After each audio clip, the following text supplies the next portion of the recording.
growth of all sorts of open source intelligence.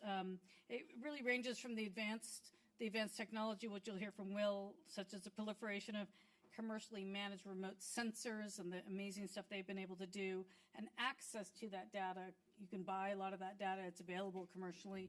But then it also, you see it in ways that hopefully if Elliot does arrive from Bellingcat, the incredible work that Bellingcat is able to do, using, we all have now our intelligence tool on us as well. And so we'll hear a bit more, hopefully, from him if he makes it here. But it really means that citizens and soldiers in Ukraine, which we'll hear a bit about as well, can participate, can share information. They've been part of this revolution. And I think, just a point I want to make now that I think with someone like Will and someone like Elliot, who are real lead users in this space, some of the best out there, I'm not sure you would, well, you were in government for a while. I know Will was at NASA for a while, but I'm not sure governments can absorb this kind of creativity in the ways that they need to. So it's often better that they're on the outside with governments partnering with them. But it's quite difficult sometimes inside because, of course, as Jane and others know, governments overclassify. I worked also in the State Department for about 6 years. I saw that as well. But to give like a positive spin on what governments have done, including the U.S. government, for those of you who were here 2 years ago, just at the start of the war in Ukraine, the United States declassified, as we all know, what Russia was up to. It was an important trust-building exercise because many people had lost faith in U.S. intelligence after the Iraq War, all these so-called dossiers, and it really helped get the information out there and get it beyond just the government speakers that normally would, or government officials who would normally have access. So there's incredible things, incredible innovations that we've seen in this space. And then, of course, there's also all sorts of negative ways that data can be manipulated. And we'll talk about that as well, about the misinformation war. We'll hear from our Ukrainian colleague about how we deal with it. And, of course, with the advent of AI, we have it's far more challenging and far more complex in terms of pushing back. So there's lots and lots to talk about today. We have an incredible panel. We've got an incredible audience here today. So I'm just briefly, I think everyone knows who's in the room, but let me just point out, we've got Yevgenia Kravchuk over there in the green, and she is the deputy chairwoman of the Committee on Humanitarian and Information Policy. I'm accenting information in the Parliament of Ukraine. We have Jane Harman, who many of you know, chair of the Board of Trustees at Freedom House. She's a distinguished fellow and president emerita at the Wilson Center, and she's a member of the advisory council here at the MSC, and notably the former chair, weren't you the chair of the Intelligence Committee? The ranking member of the House Intelligence Committee for many years, came out with some incredible reports after 9/11 in particular. Elliot, we hope he makes it. He is the founder and creative director of Bellingcat. And Will Marshall, who I'm going to turn it over, who is co-founder and chief executive of Planet Labs. And you're going to show us a video, aren't you? Yes. Well, we're going to go briefly, very, very briefly, to outer space, just to give a tiny sense of one of the tools. So, open source intelligence is obviously a mix of a lot of different tools, from drone data, satellite data, people with their smartphones, to doorbells, integrated all and triangulating what's going on in a new way that isn't classified, it's open source, but it is helping us to triangulate truth. Satellites are just one of those pieces, but I'm going to take you to outer space to give you a sense of what this can do now, and it's very powerful. We at Planet have 200 satellites. They image the entire landmass of the Earth once per day, as well as about 20 satellites that image any particular location on Earth up to 10 times per day. This combined system produces more than 4 million images a day, so it's broken a lot of the intelligence systems that previously were used. Our highest resolution system is 50 centimeters, and we're going towards a 30-centimeter system. Our data is used every day to shed light on events around the world. This is just what we picked from today in the BBC that was looking at the shelling events in Rafah. And from there to Ukraine and everywhere in between, we image and help people to understand operations, as well as to bring humanitarian help, as well as to help with hearts and minds and understanding of what's going on. So when Putin said we don't hit civilian targets, we show the 5 hospitals or schools he hit that day, etc. just give you a sense of how we work. Because we image all of the world every day, we also image all of Belarus in this case. Everyone was trying to work out where the Wagner group turned up, but there's a lot of different places they could turn up in Belarus. We found it in our medium resolution imagery, them turning up in this particular camp, and you can just see here them turn up in this military base. We also found where Prigozhin, when he was no longer needed, was shot down. But it's not just about data anymore, it's now about analytics. So this is some work we did with Microsoft and for the United Nations, a building damage assessment report, building by building across all of Ukraine. This is a report we did with NASA Harvest to do a field-by-field analysis of the food crop yields, type by type of crop across all of Ukraine, also which bits was under Russian control, helped to understand where the Russians were stealing the grain and taking it to Syria and Turkey. But, you know, with a lot of our data, the question is, where's the ships? And AI can really help you point things out, right, and find everything. And this has gone to a new level recently with large language models, which you used to have to train things on ships. Now you can give it an image of a balloon, and it will find where the balloon was and trace it back through our archive of images. We keep every image layer going back 7 years now. So we were able to trace back that Chinese spy balloon, in this case, that was floating over the United States, all the way back to its launch site in Hainan Island. Now the difference is that AI can enable you to search for anything across large areas in minutes. This is an analysis of all the air bases across all of China, and we just give it one image of an AWACS-like vehicle, and it finds all the AWACS-like vehicle. One image of a drone, and it finds all the drones. There's a collaboration with Synthetic. This is the kind of job that used to be taking, you know, tens of billions of dollar budgets of the CIA or big agencies, and now can be done with 1 or 2 analysts in a morning.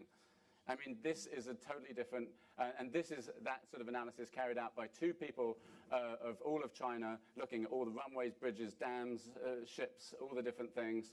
And so this is essentially like a peripheral vision that helps people to understand context and security. I think just this is one final example we had where we actually asked the AI to find unusual things in China. And the first thing it found was 100 missile silos in Western China that were previously undisclosed, at least in the public domain. And so I think that there's a number of things, and we'll get into this in the discussion, but I think that open source intelligence helps us move towards an era of transparency, which brings about accountability in war. I think it advances peace and security because the facts diffuse tensions. It counters, Karen was just saying, misinformation online. And I believe that really, this can triangulate truth, and it helps to cohere society. So I think open source intelligence can be a big boon, especially for open and democratic societies. So just wanted to give you a quick highlight there. Fantastic. All right, can my panel please come up? Come take a seat. Okay. Will. Right, yes. Ah, you made it, Elliot. Come on, have a seat. Yeah, so you just missed Will's presentation. Yeah, sit wherever you'd like. I'm Elliot. So Elliot, who runs, he's a creative genius behind Bellingcat, and you got out of traffic, so welcome. So what I'm going to do is just ask a couple questions from each of our speakers, and then hopefully we'll still have time at the end for others. I think the last point Will made about cohering society. Let me start out with you, Yevgenia. Ukraine has been so incredibly innovative in terms of getting citizens to upload visuals for drones, for getting people much more involved. There's been so much going on with open source, probably helping to accelerate really what many of us do in open source just by your own experiences. Can you tell us a little bit about how it has helped you in your day job? Maybe it's chronicling war crimes, or is it even in the, others in the way that the war is being carried out?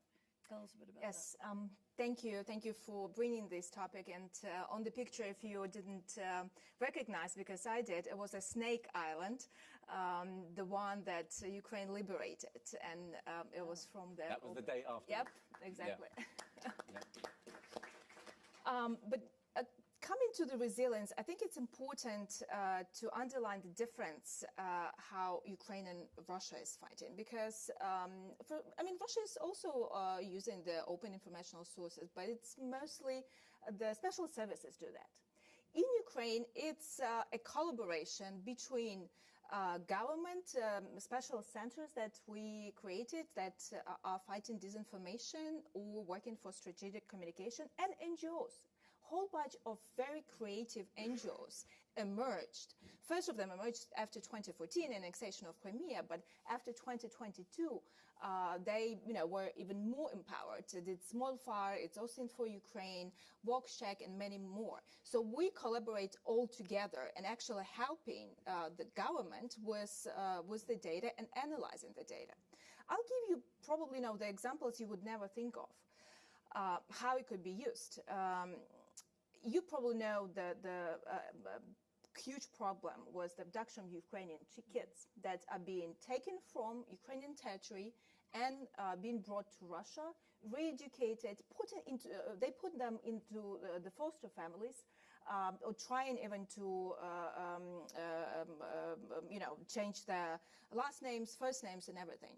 So we had a collaboration together with MOLFAR and the Ombudsman of Ukraine. So basically, when Russian foster families, they took the kid, they were putting some pictures in social media.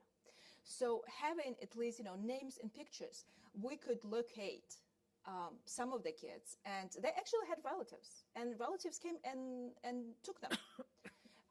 So that's a small example, but it actually can do something for humanity. Another thing that is, and you mentioned that, it's combating disinformation, and Russia is trying to influence your countries right now.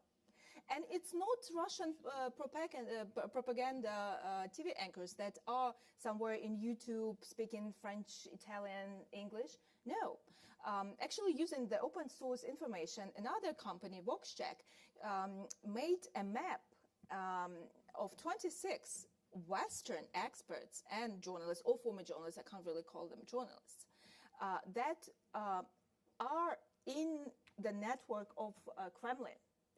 And it works vice versa. So sometimes Solovyev, who is one of the most famous Russian propagandists, would take someone into his program saying, oh, look, in America, they say Russia is a very good state, or they don't believe that Ukraine is independent or whatever. So it's vice versa. And, I can share that network because you should be aware what's going on in your own countries. Okay, wonderful. We'll come back to that also. Let me move on to Elliot. Elliot, you've been an early adopter in this space. When I was working on Syria in the State Department way back in 2010-11, I think you were even unemployed and starting Bellingcat back then. But we became very quickly reliant on some of the stuff that you were doing back then. And of course, the world has changed significantly, right? You've watched so many changes. Do you want to tell us a bit about maybe some recent innovations that have really transformed the way that you work? I think really what has shifted over the last 15 years is the importance of communities and how open source information is used by those communities for a variety of purposes. And Ukraine's a really good example of where that really came together in a really interesting way. So for one example, very early on even before the invasion happened in February, we had Russians who were taking photographs and sharing stuff on TikTok of Russian troop movements.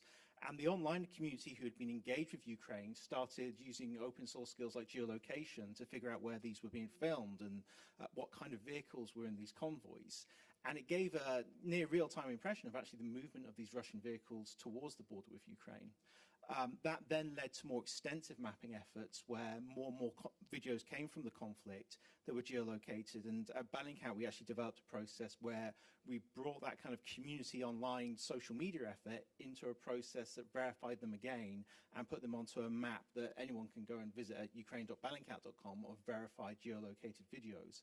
And that information is now being used by a variety of NGOs and interstate actors for various purposes. Something else we've spent a lot of time doing over the last 4 years is developing a process around using open source evidence as part of legal processes, because with our lessons from Syria, we realized how important this evidence could be when understanding what crimes have been committed. So we've spent the last 2 years investigating a set of war crimes in Ukraine using this process, working with international lawyers and NGOs and international courts to make sure this is a valid process as well, because that's one thing it's so new, you have to go through that test. And really a lot of this has come from those community efforts, but directing them in a way that actually turns it into useful information for a variety of purposes. And I think that's something that open source material really offers, where you combine it with that kind of those community efforts. And we've seen it done very successfully in Ukraine, but time and time again, we see community efforts leading to real impact and change, both for Bellingcat and beyond. No, it's great. I mean, it's so important to involve. You mentioned NGOs, community. It's obviously becomes, which is so different from government having a monopoly on it now, right? And it's so much more effective. Well, we heard from you. I'll come back to you in a minute. Let me go to Jane, because you've been in this space for a number of years, working on intelligence from obviously inside government or inside Congress, focusing on government. Tell us a bit about. I mean, I know it used to be that open source meant a government-funded database of open source, right? I mean, I used to read that as part of my morning reading. But tell us a bit about how things have changed in your view. Well, I was present before the creation and present at the creation. I mean, this sounds biblical. Well, maybe it was. But in the 90s, no one ever talked about this. I became a member of the House Intelligence Committee in 1997. I was there during 9/11. I was the ranking member. And so there was no so-called OSINT at the time. There really wasn't OSINT, if I remember this right, on 9/11. And the conversations after 9/11 were about massive intelligence failures, surprise, surprise, also on Iraq. And we reorganized the intelligence community to set up a director of national intelligence as a commander across 16 agencies. And as we were doing that, this conversation, as I recall it, started about, well, as this new community, fortunately there is one now, is studying intelligence, shouldn't they study open source intelligence? And the intelligence community pushed back. How can, what? We have these special skills, and only our skills matter, which reminds me of another conversation, which I'll just repeat briefly, which is that my congressional district in California was where we made exquisite satellites, intelligence satellites, one-offs with sole source components. And it took years, and there were all kinds of failures. And now, look at Will. I mean, he blew me away when I first saw his show in Davos a few years ago. So the point is, we didn't have any of this. Then we had it. And now it's exciting to see how it is changing. And I just make two more points. I think it needs to be private sector driven. I think if government takes this over, we die. I mean, I don't know how the rest of you feel, but government process is suffocating. I chair something called the National Commission on the Commission on National Defense Strategy, looking at the 2022 NDS, the strategy for the Pentagon, and the procedures are just mind-blowingly hard. And the lash up with the private sector is the key to making our defense much more agile. So I see it in the same way. The lash up with the private sector is how this will stay strong, and AI will drive a lot of it. And if we don't do it, our competitors, our enemies and frenemies are doing it, and we'll be left out. Yeah, well, great. I think partnerships do matter, as we're talking about, whether it's communities or NGOs, but actually also with governments, because I think some of the work we do at RUSI with Will and others, governments can distribute that a lot easier because it's declassified, and so they can share it. Mm-hmm. And so there are partnerships that can, that have a multiplier effect. Will, tell us a bit. Okay, so you mentioned AI as a huge game changer for you. Are there other? What were you super excited about before you were able to integrate AI? I mean, I've always been a space geek, so I always like the satellites. But, but actually, the AI, and the satellites are being democratized, which gets more information. But the AI is democratizing it further because you no longer need thousands of analysts to look at all the imagery. Singles of analysts can look at a large area in a small period of time, and not have a PhD in satellite image processing to do so, right? Literally, some of those tools, you take an image off the web, you search for something, and then it just automatically searches for objects like that in the imagery. You don't, and I think that is a big game changer in this. But I also want to riff off a point that Elliot said about this is an ecosystem, and one of the good things about ecosystems or communities, as you said, is that they're more resilient, right? Because they all rely on one another. I mean, I think the U.S. government did a tremendous move in open source, declassifying a bunch of information at the start of the Ukraine wars, was being discussed. But sometimes they were also just saying, hey, look over here. We don't know, we can't tell you how, but we might want to look. And then that helped reveal things, right? There's a collaboration even between the classified world and the unclassified world. But more than ever, I think that open source is more like the foundation, which is flipping everything on its head from where it was just a few years ago. Meaning it used to be classified sources were the main game, and then, oh, there's some toys in open source. And now the open source, if you were to start intelligence agencies again from scratch, you would probably go, well, let's start with open source. That will give us the broad picture. That's the daily scan of the earth. That's the social media channels telling you who's doing what and everything and what they're thinking. You have both physical and social understanding. And then you go, okay, well, how can I complement that to solve I'm interested in this change over here, whatever that is, or this noise over here. Now let's get some sort of asset to get better information about that. So I think you'd flip it entirely on its head. And Ukraine has actually, because necessity is the mother of invention, done exactly this. And it is the lesson to be learnt for everyone else. They have suddenly a 100,000-person intelligence agency called their citizens who send in pictures and doorbell, video cameras, slots, or whatever it is into, and that is a game changer. Now, obviously, we don't have to have everyone in your intelligence agency, but I think the West is ironically not yet benefiting in the same way that Ukraine is. And so there's a lot of lessons to be learned, which give Ukraine an information advantage where it has a tank disadvantage. Could I just make one point, though? Ukraine is a different situation because it's a war, and everything is focused on the action of the war. If you want to learn the plans and intentions of Vladimir Putin, for example, maybe, we saw his intention today. I hope everyone is as horrified as I am by what I would call the killing of Navalny, not having any open source or classified information about this.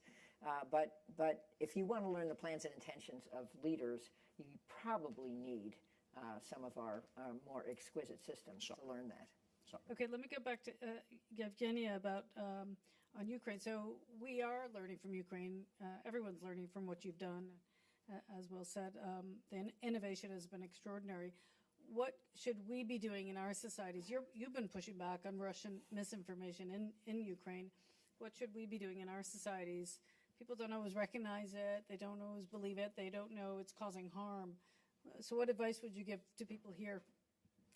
Well, first of all, let me reflect on about how to get into the leaders' minds. And well, Putin had a speech here in this conference 17 years ago. Yeah. He said it aloud. No one wanted to believe. So sometimes you just have to listen to what they say.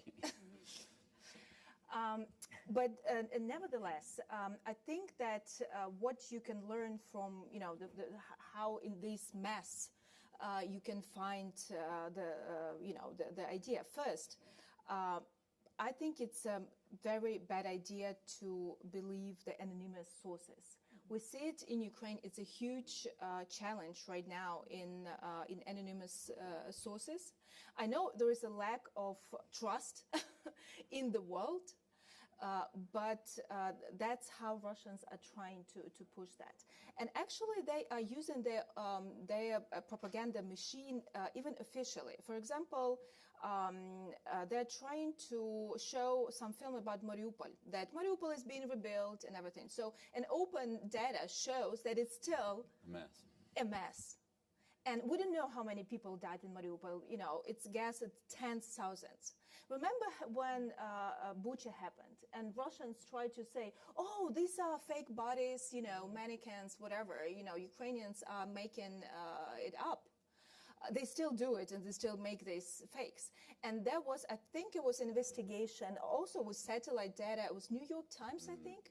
They even created a map how the bodies were, you know, laying on the streets. That's right. And I think, you know, in our case, it's just bringing truth, but also it's, I think it's a problem of many democracies because sometimes you mix the freedom of speech and their disinformation. And they use it as, you know, as a way to get officially into you know, even TV programs with these Western experts. Right. Okay. Well, Elliot, tell us a bit about how you deal with that, and I suppose related to the way that you try to manage the misinformation onslaught. I would imagine you're getting attacked all the time, bombarded all the time by the Russians in all sorts of ways, and not to mention your own physical security of you and your colleagues. Tell us how you deal with that and push back. Well, I think one thing when you're thinking about open source investigation and evidence is it's not something that is separate from issues around disinformation, for example. These are intertwined because ultimately it's the communities who are around these topics that are really doing a lot of the legwork. You know, it's the people online who are pushing against disinformation because they're part of the kind of opposing community. And we saw that operating really, really well in Ukraine. What was happening with you very early on, just prior to the invasion, there were attempts at disinformation being made, fake videos of attacks on chlorine tanks and fake IED attacks. But those pieces of disinformation were created, distributed by the Donetsk People's Republic. And because of that community that existed that had an understanding of open source investigation skills, it understood what, you know, types of disinformation there were, the tricks that had been used in the past. They were basically torn apart as objects of disinformation within an hour. And what that did is actually prevented that disinformation from entering the ecosystems that then propagate and share that. Because once they enter those ecosystems, it's very hard to convince those people it's not true because the people trying to do the convincing are the people they consider to be the bad guys, which generally is the Western governments, the NGOs like Bellingcat, who they think work for the CIA and the Western media. And I think that's something that's really, really crucial when we talk about these issues, not just about open source and disinformation. It's about how we communicate with each other nowadays. It's about how we have a much more peer-to-peer relationship with not just how we receive information, but how we produce it ourselves. We are becoming content creators ourselves, and especially young people in the way they engage with information. And I think there we actually have a massive opportunity. If we just think of terms of conflict and war and disinformation, we're actually missing an opportunity to actually educate young people to become part of these processes. And we've done that to a certain extent already, and it's been successful. And I think that's something that governments need to think about. How can we actually support this? Because I think any government that invests in this will reap huge benefits. There's a huge demand now for open source investigation, and there's a demand for a way to, you know, strengthen ourselves against disinformation. And these are all really intertwined into the same solution. And I think the first government who will do that will have a big advantage internationally. Yeah, that's fantastic. We actually hosted a training, a Bellingcat training at RUSI, and it was really extraordinary. I mean, it is true. People are learning, youngsters, anyone can learn how to aggregate data, interpret data, disseminate data, share data, mash it up. It's really amazing tools that people are learning. Will, can I ask you about Russian nukes in space? And is that, is that a threat to your business model? Well, it certainly would be if they deploy it. I mean, there is a threat of nukes that have been put in space. I mean, all ICBMs go through space on their route to their destination. So this happens actually quite regularly with ICBM tests. I don't know the details, of course, of what has been found, but if it is what has been reported on, that it's about ways of stationing them there permanently, that would both be against the Outer Space Treaty, and it would be a massive danger to satellites. Yes, in fact, the US exploded one nuke in space in 1962 in Project Starfish Prime, and it disabled about a third of the satellites at the time. Now, that's 1962, so there were not very many satellites. I think it was 20 or so at the time, but I think 7 of them were disabled because of the enhanced radiation effects. So it's not a good world. And we don't know, everyone doesn't know all the degrees to which they're dependent on satellites until that day. Our credit cards don't work, our GPS doesn't work, or whatever. And some of those satellites, actually, like the GPS, are hardened, but this is not something we want. And Russia has less to lose from doing that than others, of course. And so it's a symmetry there. But it would also be a huge escalation, because the United States has said, for example, that it would consider that an act of war against its country, because these are the eyes and ears through which it understands the planet. And so it would not be considered, oh, that's a laughing matter. This would be an act of war against the United States from their perspective, and I think other countries would take it similarly. But I don't know anything further, of course. We have to... Sorry, did you? Well, I I ran into a very qualified reporter here who told me it is serious. The behavior of Chairman Mike Turner was a little strange the last couple days. I don't understand that. But, you know, I'm worried about that. I just wanted to make a comment, if I might, on your point about Vladimir Putin. I was here 17 years ago, and what he said was very clear and very scary.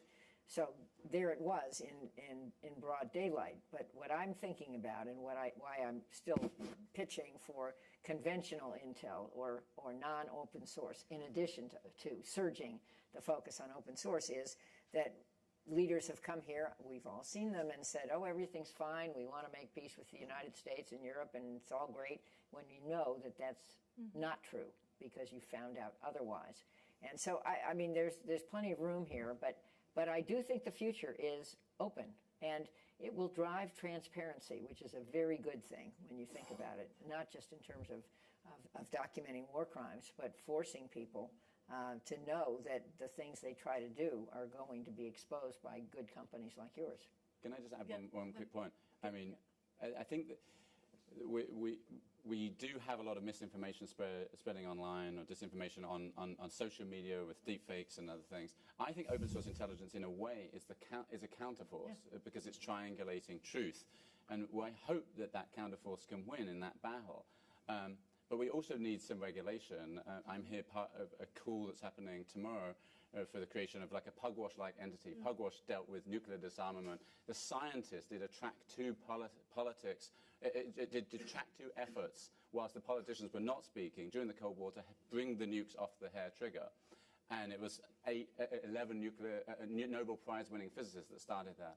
We need that for helping to govern disinformation and AI and other internet technologies, when we have those technologies are having wide-scale impact within months of their invention, and regulatory mechanisms are taking many years. There's such a gap.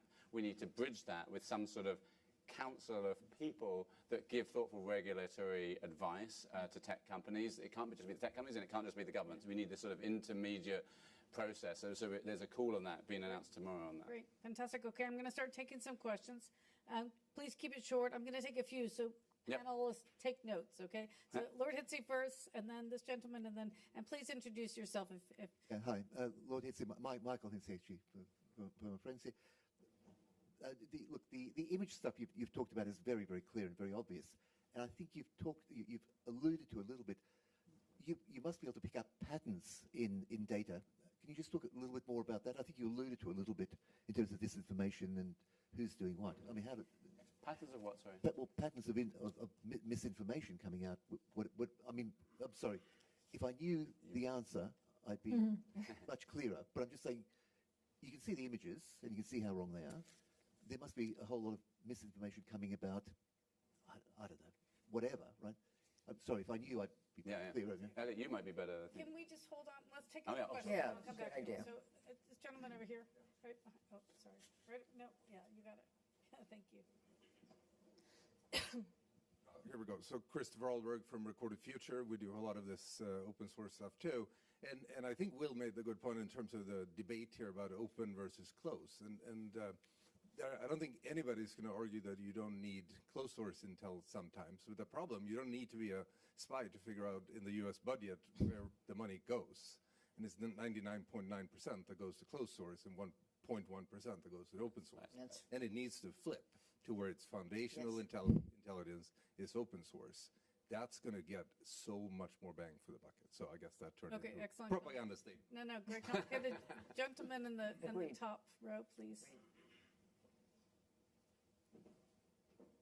Thank you. Daniel Eriksson, CEO of Transparency International. Great, nice to meet you. No, your light's right behind Yeah, you. sorry. It's okay, don't worry. Really interesting talk. Thank you very much, all of you. A big fan of your work. I actually started my career in image intelligence 25 years ago. I think I can tell now that I try to help out anonymously during Syria as well with some work. So it's really encouraging to see you all here and great hearing. So I have two questions. The first one is a bit of what I think was Will who said, the 100,000 doorbells, like, you know, we should realize that we're talking about what can be done with the OSINT here in a democratic society. We should also realize the power that this will have in an autocratic society. I mean, it's DDR all over times 100. And the fact that autocratic societies will get even more closed. I don't know how you can respond to that, but it is certainly a concerning concept as well. This is not a panacea. The other question, and I'm thinking back to, I think it was Elliot who mentioned several times the need for communities, and the need, and Will said as well, that the ability to dispel fake news, misinformation, disinformation, using triangulation from open source. Still, these autocratic regimes, they use the same strategies time and time again. Eugenia was mentioning with the fake bodies, the mannequins and all of that. In the downing of the Malaysian Airlines, there was this photo of an F-16 flying, like completely impossible, and they still managed to get these narratives through. Is that triangulation really working beyond our democratic societies? Great question. And obviously TI focuses on this exact, right, transparency. Okay, can we just, I'm trying to reform it. What else can you pick up? How's that for a better? okay. Yeah, go ahead, Elliot. I'll just get everyone to Yeah, I respond. think on the disinformation point, I think one thing we really have to understand is where these communities come from, where they emerge from. And I've worked on a range of different topics, and I always see a kind of pattern behind it. I've worked on, MH17, chemical weapon use in Syria, flat earthers, a really broad range of different types of people. COVID, for example. Yes. What you're often looking at are people who have an anxiety about an issue. And sometimes that is caused by a kind of moral injury they've had through something that's been a big world event or something personal that's happened to them. When you look at chemical weapons in Syria, the invasion of Iraq in 2003 is a really, really important moment, because it's that moment that made some people see the government, the media, as the bad guys. That no matter what happens now in the future with Syria using chemical weapons, it's just a repeat of 2003 again. And once they start getting into that mindset, they get drawn towards the conspiracy theory communities. And around all these topics, you have a community. It's not like there's one massive disinformation communities out there. They're different for each group. So there are some people who engage with the topic of chemical weapons in Syria, and they're very active. They have blogs, they have YouTube channels, and you're concerned about chemical weapon use in Syria, so you Google it and you find that, and then you're drawn into this community. Along with the algorithm recommending you stuff based on what you're seeing, you're basically slowly being radicalized to the most radical point of view that you can hold. So, for example, if you Googled, are COVID vaccines safe a few years ago, you would find results of communities who don't think COVID vaccines are safe. But they have different levels of, extremism within that, really. Some people are like, well, we're worried about the different additives that are in the vaccines that might cause people to get ill. And then you click on that and they get recommendations for people saying, actually, they definitely cause autism. And you click on that. And then you see someone saying, actually, not only that, but Big Pharma are designing it to make you ill on purpose. And then you click on that. And then it's, Bill Gates is putting microchips in vaccines and they'll be active. But you might jump off at any of those points. But there will always be a percentage of people who will go through that entire radicalization process. And those are the ones who tend to be the most aggressive, the loudest, and really the heart of the most extreme parts of these communities. And that happens on any topic underneath the sun, even the most, and this is another thing that's really, really important. This happens in micro-communities. In my own hometown of Leicester in the UK, there were a lot of tensions between Hindu and Muslim communities because of disinformation being spread by local TikTokers. You also have another issue that we think about, oh yes, Syria, chemical weapons, MH17, Russia, but a lot of the COVID conspiracy theories came from the alternative health community that no one really was paying any attention to. But it exists in places we aren't looking. So if we have to have a solution to this problem, we have to have a solution that accounts for the fact that we can't all look at every single place at once. We need communities to emerge as well from grassroots communities like we've built with Bellingcat to react and interact with these other communities and hopefully prevent those people becoming so extreme in their beliefs that they can't come back to reality.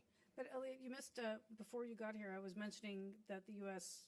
purposely released information or intelligence about what Russia was doing in Ukraine. And I was just wondering, how much do you think that helped build the credibility, or once you've lost credibility, you just don't get it back?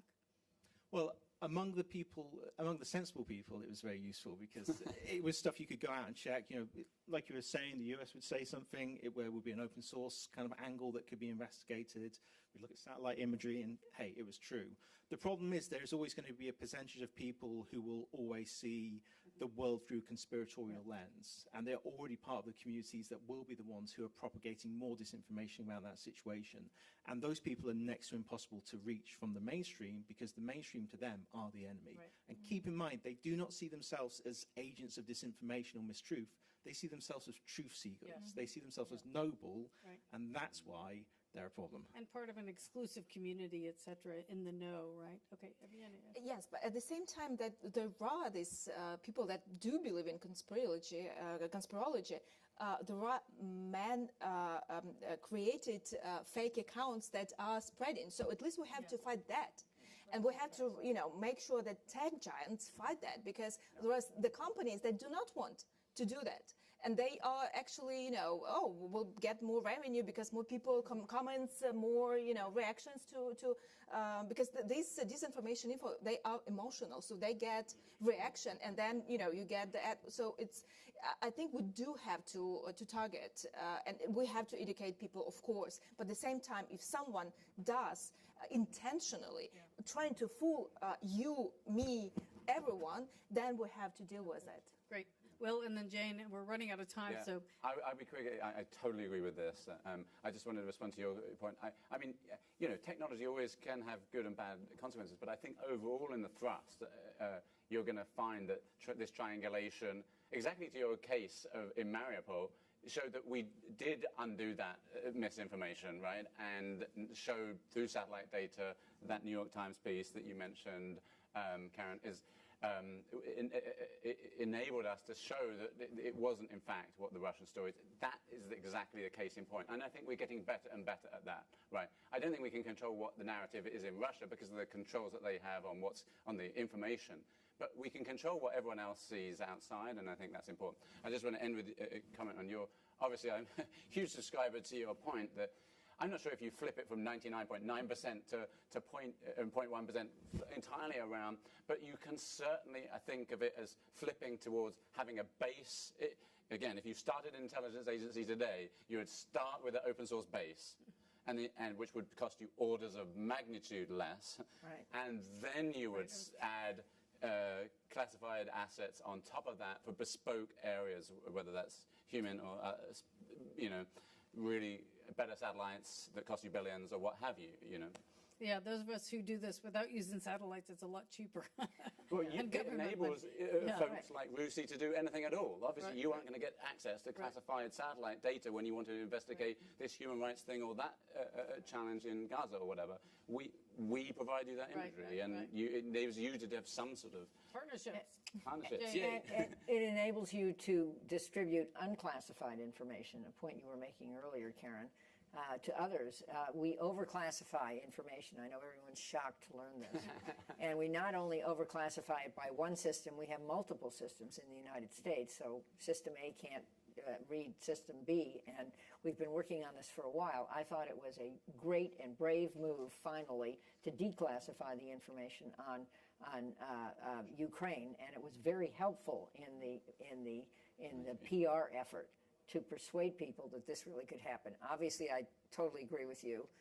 We're not starting again, and government, the ossification of government is going to make it hard to flip even to something reasonable, but it's worth the effort. The one last thing I wanted to make, the point I wanted to make is, you know, a kind of different subject from war, and that is climate degradation.